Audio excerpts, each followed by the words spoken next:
Godzilla destroys the Marvel universe എന്ന കോമിക്കിന്റെ 5ാമത്തെ issue ആണ് ഞാൻ ഇന്നിവിടെ എക്സ്പ്ലെയിൻ ചെയ്യാൻ പോകുന്നത്. ഈ കോമിക്കിന്റെ മറ്റ് ഇഷ്യൂസ് ഞാൻ ഓൾറെഡി അപ്ലോഡ് ചെയ്തിട്ടുള്ളതാണ്. ആ വീഡിയോസ് കണ്ടിട്ടില്ലെങ്കിൽ ഇപ്പോൾ തന്നെ പോയി കണ്ടതിന് ശേഷം മാത്രം ഈ വീഡിയോ കാണുവാൻ ശ്രമിക്കുക. Godzilla destroys the Marvel universe എന്ന കോമിക്കിന്റെ ഫിനാലെ ഇഷ്യൂ ആണ് നമ്മൾ ഇന്നിവിടെ നോക്കാൻ പോകുന്നത്. മാർവൽ യൂണിവേഴ്സിലെ മൈറ്റിയസ്റ്റ് ഹീറോസിന് ഗോഡ്സില്ലയെ തോൽപ്പിക്കാൻ സാധിക്കുമോ എന്നുള്ളത് നമുക്ക് ഈ എപ്പിസോഡിൽ കണ്ടറിയാം. അപ്പോൾ ഞാൻ ഒരുപാട് പറഞ്ഞ് ലാഗ് അടുപ്പിക്കുന്നില്ല, നമുക്ക് നേരെ കഥയിലേക്ക് പോകാം.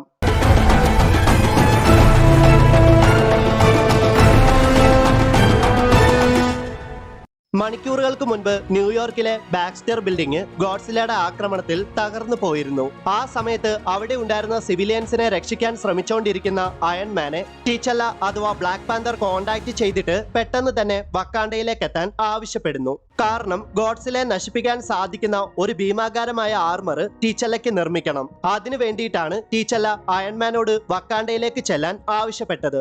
ന്യൂയോർക്കിലേക്ക് ഡോക്ടർ സ്ട്രേഞ്ച് വന്നതുകൊണ്ട് തന്നെ രക്ഷാപ്രവർത്തനം അദ്ദേഹത്തെ ഏൽപ്പിച്ചിട്ട് അയൺമാൻ വക്കാണ്ടയിലേക്ക് പോകുന്നു. പ്രസന്റ് ടൈമിലെ വക്കാണ്ടയിൽ ഗോഡ്സില്ലയും മാർവൽ യൂണിവേഴ്സിലെ ഹീറോസ് കൺട്രോൾ ചെയ്യുന്ന മെക്ക അഡാപ്റ്റോയിഡ് സെന്റൂറിയനും തമ്മിൽ ഏറ്റുമുട്ടുകയാണ്. അതേ സമയത്ത് അയൺമാനും വാർ മെഷീനും മെക്ക അഡാപ്റ്റോയിഡ് സെന്റൂറിയന്റെ തോളിന്റെ രണ്ടറ്റത്ത് കൊണ്ട് ഗോഡ്സില്ലയുടെ കണ്ണുകളിലേക്ക് കണ്ടിന്യൂസ് ആയിട്ട് ഷൂട്ട് ചെയ്യുന്നു. അയൺമാനും വാർ മെഷീനും ഗോഡ്സില്ലയെ ഡിസ്ട്രാക്ട് ചെയ്യുന്ന സമയത്ത് ബ്ലാക്ക് പാന്തറിന്റെ നിർദ്ദേശപ്രകാരം മൈൽസ് മൊറാലസും സ്പൈഡർമാനും മെക്ക അഡാപ്റ്റോയിഡ് സെന്റൂറിയന്റെ കൈകളിലൂടെ വൈബ്രേനിയം ഗ്രാപ്പിൾസ് ഗോഡ്സില്ലയ്ക്ക് നേരെ അയച്ച് ഗോഡ്സില്ലയെ ഒന്നനങ്ങാൻ സാധിക്കാത്ത വിധം പിടികൂടുന്നു. സ്പൈഡർമാനും മൈൽസ് മൊറാലസും അവരുടെ എല്ലാ ശക്തിയും എടുത്താണ് വൈബ്രേനിയം ഗ്രാപ്പിൾസിന്റെ സഹായത്തോടെ ഗോഡ്സില്ലയെ ഒരുവിധം പിടികൂടിയിരിക്കുന്നത്. പെട്ടെന്ന് തന്നെ ഒട്ടും സമയം പാഴാക്കാതെ ഡോക്ടർ സ്ട്രേഞ്ചും സൈക്ലോപ്സും തോറും ഹ്യൂമൻ ടോർച്ചും ഇവരെല്ലാവരും ഒരുമിച്ച് ഒരേ സമയത്ത് ഗോഡ്സില്ലയെ അവരുടെ സൂപ്പർ പവേഴ്സ് പ്രയോഗിച്ച് ആക്രമിക്കുന്നു. മോൾമാന്റെ വൈബ്രേനിയം സ്റ്റാഫ് പുറപ്പെടുവിക്കുന്ന എനർജി സിഗ്നേച്ചർ ചാർജ് ചെയ്യാൻ ബ്ലാക്ക് പാന്തർ ഷൂറിയോട് പറയുന്നു. ഇവിടെ ഒരു പ്രധാനപ്പെട്ട കാര്യം നമുക്ക് മനസ്സിലാക്കാം. അതായത് മാർവൽ യൂണിവേഴ്സിൽ ഗോഡ്സില്ലയെ വേദനിപ്പിക്കാൻ ഒരൊറ്റ കാര്യത്തിനെ സാധിക്കുമെന്ന്. അതാണ് മോൾമാന്റെ വൈബ്രേനിയം സ്റ്റാഫ്. പെട്ടെന്ന് തന്നെ ആന്റിമാൻ തന്റെ പിം പാർട്ടിക്കിൾസിന്റെ സഹായത്തോടെ മാജിക്കിന്റെ സോൾ സോഡിനെ വലുതാക്കുന്നു. ഗോഡ്സില്ല തന്റെ വളരെ പവർഫുൾ ആയ അറ്റോമിക് ബ്രത്ത് മെക്ക അഡാപ്റ്റോയിഡ് സെന്റൂറിയന്റെ നേരെ അയക്കുന്നുണ്ടെങ്കിലും മാജിക്കിന്റെ സോൾ സോഡിന്റെ സഹായത്തോടെ അറ്റോമിക് ബ്രത്തിനെ തടയുന്ന മെക്ക അഡാപ്റ്റോയിഡ് സെന്റൂറിയൻ ഗോഡ്സില്ലയുടെ നെഞ്ചിലൂടെ മാജിക്കിന്റെ സോൾ സോഡ് കുത്തിയിറക്കുന്നു. ആ കാഴ്ച കണ്ടിട്ട് ഹ്യൂമൻ ടോർച്ച് ആദ്യമായിട്ട് സന്തോഷിച്ചു. കാരണം തന്റെ ഫാമിലിയെയും നിരപരാധികളായ ഒരുപാട് ജനങ്ങളെയും കൊന്ന ഗോഡ്സില്ലയെ മറ്റ് സൂപ്പർ ഹീറോസിനോടൊപ്പം കൊല്ലാൻ തനിക്കും സാധിച്ചല്ലോ എന്ന ഒരു സന്തോഷം. പെട്ടെന്ന് തന്നെ ഒട്ടും പ്രതീക്ഷിക്കാതെ നെഗറ്റീവ് സോണിൽ നിന്ന് ദ ഫാന്റാസ്റ്റിക് ഫോറും ക്യാപ്റ്റൻ അമേരിക്കയും ഹെർബിയും മോൾമാനും വക്കാണ്ടയിലേക്ക് എത്തുകയാണ്. തന്റെ ഫാമിലി ജീവനോടെ ഉണ്ടെന്ന് മനസ്സിലാക്കിയ ഹ്യൂമൻ ടോർച്ച് മെക്ക അഡാപ്റ്റോയിഡ് സെന്റൂറിയനെ ഉപേക്ഷിച്ച് വളരെ സന്തോഷത്തോടെ അവരുടെ പക്കലേക്ക് പോകുന്നു. തന്റെ ഫാമിലിയെ സന്തോഷത്തോടെ ഹ്യൂമൻ ടോർച്ച് ആലിംഗനം ചെയ്തു. പെട്ടെന്ന് തന്നെ എല്ലാവരും മെക്ക അഡാപ്റ്റോയിഡ് സെന്റൂറിയനിൽ അവരവരുടെ സ്ഥാനത്ത് വന്ന് നിൽക്കണമെന്നും ഗോഡ്സില്ല മരണപ്പെട്ടോ എന്ന് കൺഫേം ചെയ്യണമെന്നും ബ്ലാക്ക് പാന്തർ മറ്റ് ഹീറോസിനോട് പറയുന്നു. അതെ, ഗോഡ്സില്ല മരണപ്പെട്ടിട്ടില്ല. ഗോഡ്സില്ല തന്റെ അറ്റോമിക് ബ്രത്ത് പ്രയോഗിക്കാൻ പോവുകയാണെന്ന് മനസ്സിലാക്കിയ ക്യാപ്റ്റൻ അമേരിക്ക തന്റെ വൈബ്രേനിയം ഷീൽഡ് മെക്ക അഡാപ്റ്റോയിഡ് സെന്റൂറിയന്റെ നേരെ വലിച്ചെറിഞ്ഞതും ആന്റിമാൻ തന്റെ പിം പാർട്ടിക്കിൾസിന്റെ സഹായത്തോടെ ആ വൈബ്രേനിയം ഷീൽഡിനെ വലുതാക്കി മാറ്റുന്നു. ഗോഡ്സില്ല തന്റെ പവർഫുൾ ആയ അറ്റോമിക് ബ്രത്ത് മെക്ക അഡാപ്റ്റോയിഡ് സെന്റൂറിയന് നേരെ പ്രയോഗിക്കുന്നുണ്ടെങ്കിലും മെക്ക അഡാപ്റ്റോയിഡ് സെന്റൂറിയൻ വൈബ്രേനിയം ഷീൽഡ് ഉപയോഗിച്ച് അറ്റോമിക് ബ്രത്തിനെ തടയുന്നു.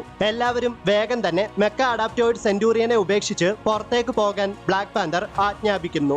ഇനി എന്താണ് നമുക്ക് ചെയ്യുവാൻ സാധിക്കുക എന്ന് വളരെ പരിഭ്രാന്തിയോടെ ക്യാപ്റ്റൻ അമേരിക്ക റീഡ് റിച്ചാർഡ്സിനോട് ചോദിക്കുമ്പോൾ ഗോഡ്സില്ലയോട് പോരാടാനോ ഗോഡ്സില്ലയെ കൊല്ലാനോ ഗോഡ്സില്ലയ്ക്ക് നേരെ മാജിക് പ്രയോഗിക്കാനോ നമുക്ക് സാധിക്കില്ല. നമുക്കിനി ആകെ ചെയ്യുവാൻ സാധിക്കുന്നത് ഗോഡ്സില്ലയെ ഭൂമിയിൽ നിന്ന് എക്സൈൽ ചെയ്യുക എന്നതാണെന്ന് എർത്തിലെ സ്മാർട്ടസ്റ്റ് മാൻ എന്ന് വിളിക്കപ്പെടുന്ന റീഡ് റിച്ചാർഡ്സ് മറുപടിയായിട്ട് പറയുന്നു. ഗോഡ്സില്ല മെക്ക അഡാപ്റ്റോയിഡ് സെന്റൂറിയന്റെ ഇടത്തെ കൈ പറിച്ചെടുത്ത് നശിപ്പിക്കുമ്പോൾ ബ്ലാക്ക് പാന്തറിന്റെ നിർദ്ദേശമനുസരിച്ച് എല്ലാ ഹീറോസും മെക്ക അഡാപ്റ്റോയിഡ് സെന്റൂറിയനെ ഉപേക്ഷിച്ച് പുറത്തേക്ക് എത്തുന്നു. പെട്ടെന്ന് തന്നെ ഒട്ടും പ്രതീക്ഷിക്കാതെ മെക്ക അഡാപ്റ്റോയിഡ് സെന്റൂറിയൻ പല ഭാഗങ്ങളായി വേർതിരിക്കപ്പെട്ട് കിങ് ഓഫ് ദ മോൺസ്റ്റേഴ്സ് എന്ന് വിളിക്കപ്പെടുന്ന ഗോഡ്സില്ലയെ ബന്ദിയാക്കി മാറ്റി. ഗോഡ്സില്ലയ്ക്ക് ഒന്നനങ്ങാൻ പോലും സാധിക്കുന്നില്ല. മെക്ക അഡാപ്റ്റോയിഡ് സെന്റൂറിയന്റെ ഓരോ ഭാഗങ്ങളും ഗോഡ്സില്ലയുടെ വായും കൈയും കാലുമെല്ലാം ബന്ധിച്ചിരിക്കുകയാണ്.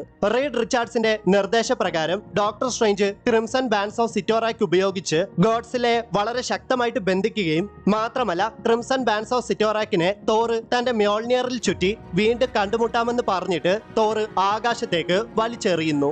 അതെ, ക്രിംസൺ ബാൻസ് ഓഫ് സിറ്റോറാക്ക് ഉപയോഗിച്ച് ബന്ദിയാക്കിയ ഗോഡ്സിലെ മ്യോൾനിയർ സ്പേസിലേക്ക് കൊണ്ടുപോവുകയാണ്. തന്റെ ഇതുവരെയുള്ള പഠനത്തിലൂടെ നിർജീവമായി കിടക്കുന്ന ഒരു സോളാർ സിസ്റ്റത്തെ, അതായത് ഒരു ഡെഡ് സോളാർ സിസ്റ്റത്തെ റീഡ് റിച്ചാർഡ്സ് കണ്ടെത്തിയിട്ടുണ്ട്. അവിടേക്കാണ് മ്യോൾനിയർ ഗോഡ്സിലെ കൊണ്ടുപോകുന്നത്. ആക്രമിക്കാനും ഉപദ്രവിക്കാനും നശിപ്പിക്കാനും ഒന്നും അവിടെ ഒന്നുമില്ലാത്തതുകൊണ്ട് തന്നെ ഗോഡ്സില ചിലപ്പോൾ സമാധാനം എന്തെന്ന് മനസ്സിലാക്കിയേക്കാം. ഗോഡ്സില ഏത് ഗ്രഹത്തിലേക്കാണോ വന്ന് വീഴേണ്ടത് അവിടേക്ക് മാജിക് ഒരു പോർട്ടൽ ഓപ്പൺ ആക്കി തോറും മാജിക്കും ആ ഗ്രഹത്തിലേക്ക് പ്രവേശിക്കുന്നു. ആ പ്ലാനറ്റിൽ നിന്നുകൊണ്ട് തോർ തന്റെ വെപ്പണായ മ്യോൾനിയറിനെ സമ്മൺ ചെയ്യുമ്പോൾ പ്രകാശത്തിന്റെ വേഗതയിൽ ഗോഡ്സിലയും കൊണ്ട് തോർ നിൽക്കുന്ന പ്ലാനറ്റിലേക്ക് മ്യോൾനിയർ വന്ന് ഇടിച്ചിറങ്ങുന്നു. അവിടെ വലിയ ഗർത്തം ഉണ്ടാവുകയും ആ ഗർത്തത്തിൽ ബോധരഹിതനായി കിടക്കുന്ന ഗോഡ്സിലയുമാണ് നമുക്കിവിടെ കാണുവാൻ സാധിക്കുന്നത്. ദിവസങ്ങൾക്ക് ശേഷം മാൻഹാട്ടനിലെ അവഞ്ചേഴ്സ് മാൻഷനിൽ അവഞ്ചേഴ്സും എക്സ്മെനും ദ ഫാന്റാസ്റ്റിക് ഫോറും എല്ലാവരും തന്നെ വളരെ സന്തോഷത്തിലാണ്. ഗോഡ്സില എന്ന അതിശക്തനായ ബീസ്റ്റിനെ നാട് കടത്തിയ സന്തോഷത്തിലാണ് സൂപ്പർ ഹീറോസ് എല്ലാവരും. ബർഗറും ബാർബിക്യൂം സോസേജും എന്ന് വേണ്ട പലതരം വെറൈറ്റി ഫുഡുകൾ ഉണ്ടാക്കി കഴിക്കുകയാണ് നമ്മുടെ സൂപ്പർ ഹീറോസ്. ഗോഡ്സിലെ നാട് കടത്തിയതുകൊണ്ട് തന്നെ ഇനി മോശമായിട്ട് സംഭവിക്കത്തില്ലായിരിക്കുമെന്നൊക്കെ ബ്രൂസ് ബാനർ റീഡ് റിച്ചാർഡ്സിനോട് പറയുമ്പോൾ ഗോഡ്സില ഇപ്പോഴുള്ള പ്ലാനറ്റിനെ ഓർബിറ്റ് ചെയ്യുന്ന ഒരു സാറ്റലൈറ്റ് തനിക്കുണ്ടെന്നും അവിടെ ഗോഡ്സില ഉണ്ടാക്കുന്ന ഒരു ചെറിയ അനക്കം പോലും തനിക്ക് അറിയാൻ സാധിക്കുമെന്നും റീഡ് റിച്ചാർഡ്സ് ബ്രൂസ് ബാനറിനോട് മറുപടിയായിട്ട് പറയുന്നു. കുറച്ച് ദിവസങ്ങൾക്ക് ശേഷം ദ ഫാന്റാസ്റ്റിക് ഫോറിന്റെ ബാക്സ്റ്റർ ബിൽഡിംഗിൽ വളരെ ശാന്തമായിരിക്കുന്ന തന്റെ ടീം മെമ്പേഴ്സിനോട്, അല്ല തന്റെ ഫാമിലിയോട് ഗോഡ്സിലെ പറ്റിയുള്ള ഒരു ഭയാനകമായ ന്യൂസ് പറയാൻ പോവുകയാണ് റീഡ് റിച്ചാർഡ്സ്. ഗോഡ്സില എന്ന പേര് കേട്ടപ്പോൾ തന്നെ ദ ഫാന്റാസ്റ്റിക് ഫോർ തലയിൽ കൈവച്ചു. ഫ്യൂച്ചറിലെ ജോണി സ്റ്റോം അയച്ച ഒരു പ്രധാനപ്പെട്ട മെസ്സേജ് ആണ് റീഡ് റിച്ചാർഡ്സ് തന്റെ ഫാമിലിയെ കാണിച്ചത്. എന്തൊക്കെ സംഭവിച്ചാലും എത്രയൊക്കെ നാശനഷ്ടങ്ങൾ ഉണ്ടായാലും ഗോഡ്സില എന്ന ബീസ്റ്റിനെ ഒരിക്കലും സ്പേസിലേക്ക് അയക്കരുതെന്നും അങ്ങനെ ചെയ്താൽ എർത്തിലും സ്പേസിലുമായിട്ട് ഒരുപാട് പേര് മരണപ്പെടുമെന്നൊക്കെയാണ് ഫ്യൂച്ചറിലെ ജോണി സ്റ്റോം ആ മെസ്സേജിലൂടെ പറയാൻ ശ്രമിക്കുന്നത്. ഗോഡ്സിലെ സ്പേസിലേക്ക് അയച്ച ദ ഫാന്റാസ്റ്റിക് ഫോറിനും അവഞ്ചേഴ്സിനും എക്സ്മെനും ഒക്കെ ഇതിലും വലിയൊരു അടി കിട്ടാനില്ല. ഗോഡ്സിലെ നിരീക്ഷിക്കാൻ വേണ്ടി റീഡ് റിച്ചാർഡ്സ് നിർമ്മിച്ച സാറ്റലൈറ്റും നശിക്കപ്പെട്ടിരിക്കുന്നു. വീണ്ടും അവഞ്ചേഴ്സിനെയും എക്സ്മെനെയും വിളിച്ചു കൂട്ടേണ്ട സമയമായിരിക്കുന്നു. ഇതേ സമയത്ത് പ്ലാനറ്റ് ഗോഡ്സിലയിൽ മയക്കത്തിലായിരുന്ന ഗോഡ്സിലയെ ഉണർത്തിക്കൊണ്ട് ഒരു നിഴൽ ഗോഡ്സിലയ്ക്ക് മുന്നിലേക്ക് എത്തുകയാണ്. അവിടേക്ക് എത്തിയവൻ സിംബിയോട്ടുകളെ നിയന്ത്രിക്കുന്നവനാണ്. അവൻ ഗോഡ് ഓഫ് ദ സിംബിയോട്ട്സ് എന്നറിയപ്പെടുന്ന നള്ളാണ്. നള്ളിനും ഗോഡ്സിലയ്ക്കും ഒരേ ലക്ഷ്യമാണ്, എല്ലാത്തിനെയും വിനാശം ചെയ്യുക എന്നുള്ളത്. എല്ലാം നശിപ്പിക്കാനായിട്ട് അവർ ഒരുമിക്കാൻ പോവുകയാണ്. അതെ, നള്ളിന്റെ നിർദ്ദേശപ്രകാരം സിംബിയോട്ടുകൾ കിങ് ഓഫ് ദ മോൺസ്റ്റേഴ്സ് ആയ ഗോഡ്സിലെ ഹോസ്റ്റ് ആക്കി ടേക്ക് ഓവർ ചെയ്യാൻ ശ്രമിക്കുന്നു. അതെ, ഗോഡ്സില ഗോഡ് ഓഫ് ദ സിംബിയോട്ട്സ് ആയ നള്ളിനോടൊപ്പം ജോയിൻ ചെയ്തിരിക്കുന്നു. ഗോഡ്സില തിരികെ എത്തും മാർവൽ യൂണിവേഴ്സിനെ നശിപ്പിക്കാനായിട്ട്. ഇതോടെ ഗോഡ്സില ഡിസ്ട്രോയ്സ് ദ മാർവൽ യൂണിവേഴ്സ് എന്ന കോമിക്ക് അവസാനിക്കുന്നു. ഗോഡ്സില ഡിസ്ട്രോയ്സ് ദ മാർവൽ യൂണിവേഴ്സ് എന്ന കോമിക്ക് എനിക്ക് ഒരുപാട് ഇഷ്ടപ്പെട്ടു. ഈ കോമിക്കിൽ ഉടനീളം ഗോഡ്സിലയും മാർവൽ യൂണിവേഴ്സിലെ പല ഹീറോസും വില്ലൻസ് തമ്മിലുള്ള പോരാട്ടങ്ങൾ നമുക്ക് കാണുവാൻ സാധിച്ചു. ഡോർമാമു, സെലസ്റ്റിയൽസ്, ഹൾക്ക്, മാഗ്നേറ്റോ, തോർ, ഡോക്ടർ സ്ട്രേഞ്ച് എന്നിങ്ങനെ പല പവർഫുൾ ക്യാരക്ടേഴ്സുമായിട്ടും ഗോഡ്സില ഫൈറ്റ് ചെയ്യുന്നതും അവരെയൊക്കെ ഡിഫീറ്റ് ചെയ്ത് ഒരുപാട് പ്രതിസന്ധിയിലാക്കുന്നതുമൊക്കെ ഈ കോമിക്കിലൂടെ നമുക്ക് കാണുവാൻ സാധിച്ചു. കിങ് ഓഫ് ദ മോൺസ്റ്റേഴ്സ് ആയ ഗോഡ്സില എത്രമാത്രം ശക്തനും അപകടകാരിയാണെന്ന് കാണിച്ചു തന്ന ഒരു കോമിക് സീരീസ് ആണ് ഗോഡ്സില ഡിസ്ട്രോയ്സ് ദ മാർവൽ യൂണിവേഴ്സ്. ഒരുപാട് പേർക്ക് ഗോഡ്സിലെ ഇത്ര ശക്തനാക്കി കാണിക്കുന്നതും മാർവൽ ഹീറോസിനെ തഴം താഴ്ത്തി കാണിക്കുന്നതുമൊക്കെ അത്ര ഇഷ്ടപ്പെട്ടിട്ടില്ലെന്നറിയാം. ഒന്നോർക്കുക, കഥയുടെ രീതിയിൽ മാത്രം കാണാൻ ശ്രമിക്കുക. സോ ഗൈസ്, വീഡിയോ ഒക്കെ ചെയ്യാൻ നല്ല ലാഗ് വന്നിട്ടുണ്ടെന്നറിയാം. ഒന്നാമത് ഇതൊരു ഓൺഗോയിങ് കോമിക് സീരീസ് ആയിരുന്നു. ഓരോ ഇഷ്യൂവും ഇറങ്ങാതെ നമുക്ക് വീഡിയോസ് ചെയ്യുവാൻ സാധിക്കില്ലല്ലോ. എന്തായാലും എന്നെ കൊണ്ട് പറ്റുന്നത് പോലെ ഈ കോമിക്ക് പൂർത്തിയാക്കാൻ ശ്രമിച്ചു എന്നാണ് ഞാൻ വിശ്വസിക്കുന്നത്. അപ്പോൾ അടുത്ത വീഡിയോയുമായിട്ട് വീണ്ടും കണ്ടുമുട്ടാം. അതുവരേക്കും ബൈ.